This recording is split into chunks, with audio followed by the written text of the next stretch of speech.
All right, everyone. This section will give you a space to put the standard that you're focusing on for this lesson series or for this unit. For the purposes of today, we tried to focus on enduring standards so that you can see those standards that are high leverage and ones that will carry on throughout the year.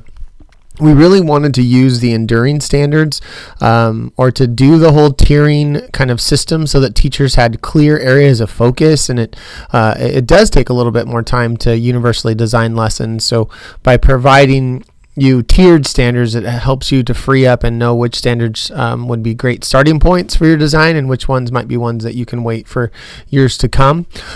So in this spot, this section, it's just literally a place for you to cut or to copy and paste from your GVC standards the actual standard itself. So what I did was I went to Sanger Learns, found the unpacking document that related to this specific standard, copied the standard itself with the color coding, and then pasted it directly in. So www.sangerlearns.com is where you'd find how to do this step. All right, thanks a lot.